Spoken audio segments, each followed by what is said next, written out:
आज के लेक्चर में अपन कवर करेंगे शेल थ्योरम। शेल थ्योरम के दो पार्ट्स हैं, दोनों पार्ट को मैं एक्सप्लेन करूंगा। और ये ग्रेविटेशन फोर्स के बारे में बताता है कि अगर बॉडी से आउटसाइड में अगर सेकंड बॉडी है तो वो किस फोर्स से उसे अट्रैक्ट करेगी, और अगर उसके किसी शेल के अंदर अगर कोई बॉडी है तो वो उस पर कितना फोर्स लगाएगी। मतलब ये फोर्स के बारे में बताएगा कि बॉडी से बाहर अगर कोई ऑब्जेक्ट है तो वो कितना फोर्स अप्लाई करेगा, अगर बॉडी के अंदर कोई फोर्स है तो वो कितना अप्लाई करेगा। मतलब बॉडी के अंदर अगर कोई मास है तो वो कितना फोर्स उस बॉडी पर अप्लाई करेगा।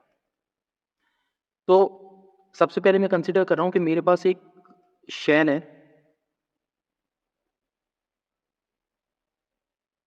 ये एक शेल है। कोई भी ऑब्जेक्ट, ध्यान देना, सबसे पहले तो ये जो शेल है, इस शेल का जो मास है वो मास यूनिफॉर्म है। यूनिफॉर्म से मतलब ये हो गया कि ऐसा नहीं होगा कि यहाँ पर मास ज्यादा होगा और बाकी अदर पार्ट्स पे मास कम होगा, नहीं, सभी जगह पे मास का डिस्ट्रीब्यूशन सेम रहेगा। ओके। अगर मैंने इस सेल से आउटसाइड में कोई भी एक बॉडी ली, यानी पॉइंट मास मैंने लिया, तो अगर ये पॉइंट मास m है तो इस बॉडी का जो कंप्लीट मास है वो मास इसके सेंटर पर एक्ट माना जाएगा। अगर ये सेंटर पर एक्ट है मास, तो इस बॉडी को ये इसके सेंटर की तरफ अट्रैक्ट करेगा। ओके, मींस बॉडी m को ये जो शेल है, ये शेल अपने सेंटर की तरफ एक्ट करेगी, खींचेगी। तो इस पर लगेगा ग्रेविटेशन फोर्स, यानी F G is equals to G M. M is the mass of this shell, ये हॉलो सेल है, into M, M is this mass upon distance between these two masses. मतलब इसका ओवरऑल कहना क्या चाह रहा हूं, ओवरऑल ये बोलना चाह रहा हूं कि जो भी बॉडी है उस बॉडी को उसके सेंटर पर उसका मास कॉन्सेंट्रेटेड मानते हैं, तब जाकर के वो दूसरी बॉडी को अपनी तरफ अट्रैक्ट करता है। Means every body attract towards the centre of the shell. इसमें ये जो आर है, ये इसकी जो रेडियस है शेल की रेडियस अगर कैपिटल आर है, तो ये जो आर डिस्टेंस है ये आर ग्रेटर देन है capital R. Means small R is greater than the capital R. Okay, इसे इक्वल टू भी मान सकते हो। अगर यहां पर होगा तो वो अर्थ की सरफेस वाला फॉर्मूला लगेगा, फॉर्मूला ये लगेगा। ओके। अब अगर मैंने दूसरी तरफ ली सॉलिड बॉडी, मेरे पास है ये सॉलिड एक स्फीयर, ये सॉलिड स्फीयर है, इसकी रेडियस है are,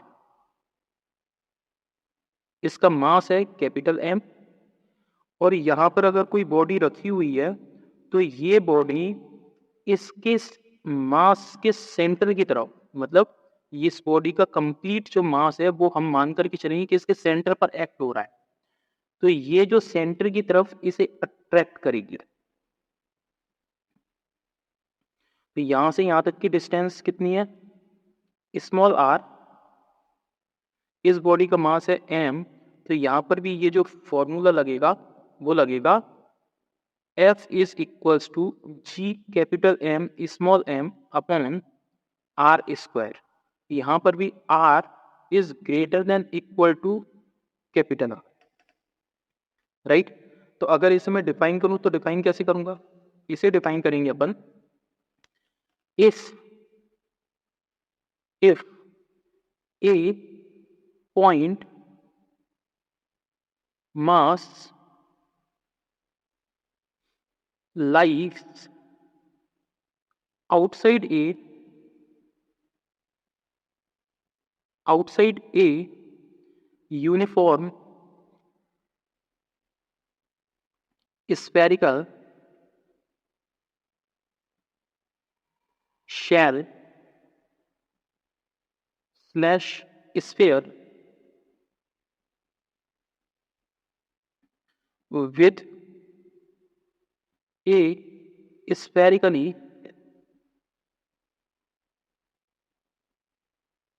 symmetric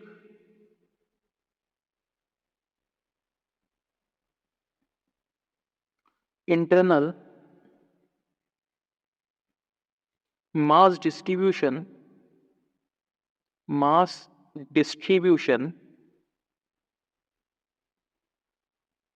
symmetric internal mass distribution, the shell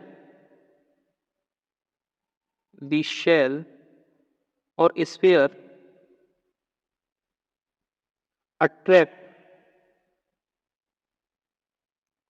the point mass, ये वाला point mass attract the point mass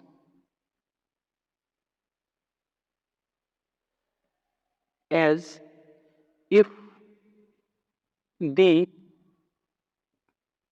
entire, मतलब इसका complete mass, if the entire mass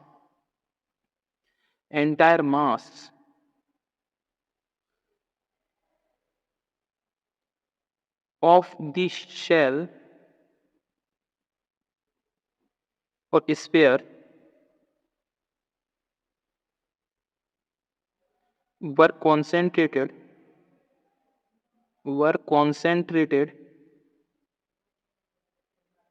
at its center,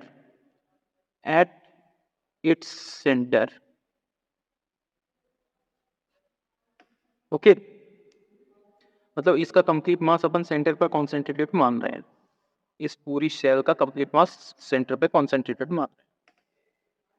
ये है इसका फर्स्ट पार्ट।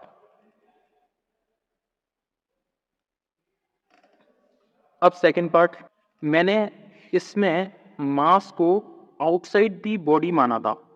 अब मैं मान करके चल रहा हूं कि ये जो पॉइंट मास है, ये पॉइंट मास इस सेल के अंदर है। ओके मीन्स ये वाला जो मास है वो इस सॉलिड बॉडी के अंदर है। ओके तो अगर मैं इस मास को कंसीडर करके चल रहा हूं तो ये मेरी सेकंड कंडीशन बनेगी। मतलब मैंने माना कि मेरे पास एक स्फेरिकल शेल है, इस सेल की जो रेडियस है वो है कैपिटल आर, और जो मास है पॉइंट मास, वो मास मैंने माना ये वाला मास है स्मॉल एम, और इसका कंप्लीट जो मास है वो है कैपिटल एम। ओके यहां से इस पॉइंट तक के बीच की जो रेडियस है वो होगी स्मॉल आर, तो ये है capital R. If R is less than, ध्यान देना मैंने यहाँ पे इक्वल टू का साइन नहीं लगाया, लेकिन यहां पर मैंने इक्वल टू का साइन लगाया है। यहां पर मैं बोल रहा हूं कि R is less than capital R, तो इस पर लगने वाला gravitation force will be zero. Okay ध्यान देना ये एक शेल है या फिर हॉलो स्फीयर है, उस कंडीशन में ऐसा है कि इस पर लगने वाला ग्रेविटेशन फोर्स जीरो होगा, राइट।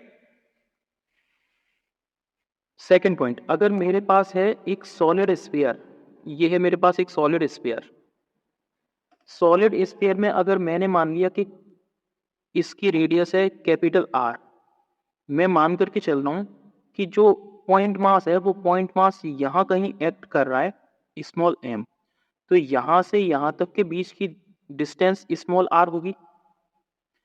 इसमें भी R is less than capital R है, राइट। और इसका जो मास है, इस स्फीयर का मास वो है कैपिटल एम।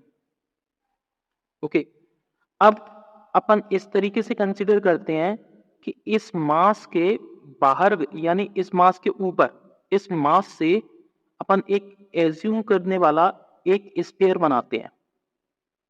ये मैंने एक एज्यूम किया कि ये एक स्फीयर है। ओके अब ये जो स्फीयर है, इस स्फीयर के ऊपर वाला पार्ट आप रिमूव कर दीजिए, और इसके अंदर वाले पार्ट यानी इसका सेंटर है, इस ओवरऑल का सेंटर है ये, तो यहां से यहां तक की रेडियस होगी आर। अब आप ये मान के चलिए कि ये वाला जो स्फीयर है, इस स्फीयर के सरफेस पर है ये मास एम। अगर इस वाले स्फीयर के सरफेस पर मास एम है तो आप ये बाहर वाला पोर्शन हटा दीजिए, ये वाला पोर्शन आप रिमूव कर दीजिए, ये वाला। ओके, अगर इस वाले एज्यूम किए हुए स्फीयर के सरफेस पर ये मास लग रहा है, तो इसे आप ये मान के चलिए कि ये वाला मास इस सेंटर की तरफ अट्रैक्ट होगा। अगर इस सेंटर की तरफ ये अट्रैक्ट हो रहा है तो इस पर ग्रेविटेशन फोर्स लगेगा, राइट? इस पर ग्रेविटेशन फोर्स कितना लगेगा? F is equals to J M। M अब मैंने किसका माना? इसका, MR, ये स्मॉल r, यानी इस वाले जो मैंने एज्यूम किया है उस वाले स्फीयर का मास है MR और इस टोटल स्फीयर का मास है कैपिटल M। तो MR into small m upon capital R square, ये हो गई पहली कंडीशन। अब दूसरी कंडीशन देखो, अगर मैं इसके रिस्पेक्ट में इसका मास देखें कि इसका मास है कितना, तो इस चीज को देखो कि F is equals to capital G। अगर यहां पर मैं मास रख रहा हूं कितना, MR की जगह पे रख रहा हूं M और यहां पर रख रहा हूं स्मॉल m, तो यहां पर ये जो रेडियस है ये आएगी capital R cube into small r। Okay, means ये हो गया कंप्लीट का मास। जैसे मैं तुम्हें इसे इस तरीके से समझा रहा हूं, सपोज इस पूरे स्फीयर का मास है 100 किलोग्राम। समझने की कोशिश करना, ये 100 किलोग्राम है, इस पूरे स्फीयर का मास मैंने मान लिया 100 किलोग्राम। अब अपन को इस वाले पार्ट का मास मुझे निकालना है, तो मैंने मान लिया कि यहां से यहां तक के बीच की ये जो डिस्टेंस है वो है कितनी, इसे इस तरीके से समझो, मेरे पास एक स्फीयर है, इसके ऊपर ये वाला एक स्फीयर है। अब ये पूरा सॉलिड है लेकिन मुझे मास केवल इतने वाले पार्ट का निकालना है। तो मैं एक काम करता हूं, मेरे पास ये वाला पॉइंट है, यहां से यहां तक की रेडियस अगर मेरे पास स्मॉल आर है और ये वाली रेडियस मेरे पास कैपिटल आर है, और मुझे निकालना है कि इसका इस वाले पूरे मास स्फीयर का मास है कैपिटल एम, तो इस वाले का मुझे मास डिटरमाइन करना है, यानी इस इतने पार्ट एम आर मुझे डिटरमाइन करना है। तो हम कैसे करेंगे, अगर मैंने माना एम इज इक्वल्स टू 100 है, मुझे एम आर डिटरमाइन करना है, तो यहां से यहां तक की मैंने रेडियस सपोज मान के चली कि ये वाली रेडियस है 10 मीटर और यहां से यहां तक की रेडियस कितनी है 5 मीटर। तो अगर मुझे इसमें इतने वाले पार्ट में कितना मास होगा, तो मैं 100 इंटू 5 अपॉन 10 कर दें, तो मुझे ये पता चल जाएगा कि ये कितना मास होगा। ये मास मेरे पास आ जाएगा M R is equals to 50 kilogram. मतलब इतने वाले पार्ट का कितना मास आ गया, एम आर आ गया। मैं इसे डिफाइन करूं तो कैसे करूंगा, अगर मैं इसे डिफाइन करूंगा तो मैं इसे लिखूंगा, if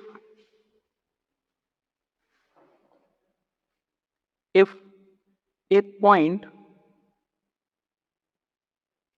mass lies inside a uniform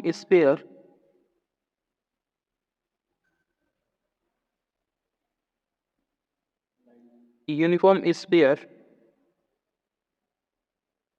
or shell,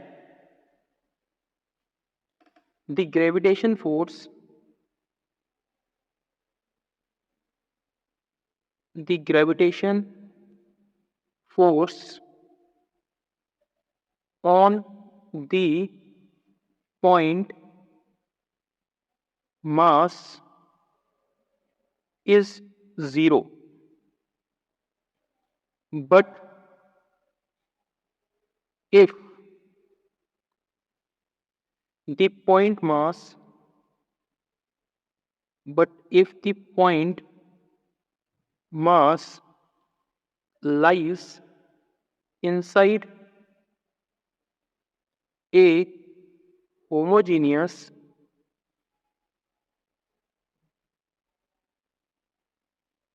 solid sphere,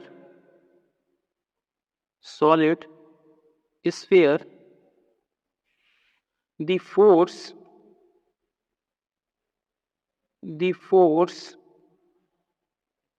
all the point mass acts toward the center of sphere.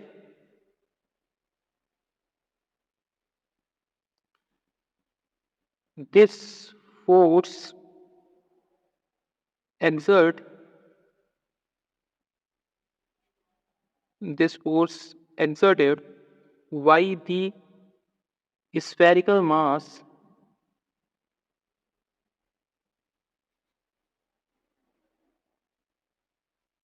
situated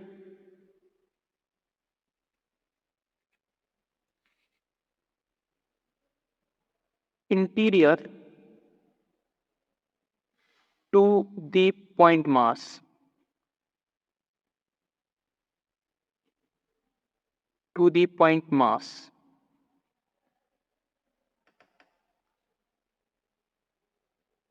Okay, thank you.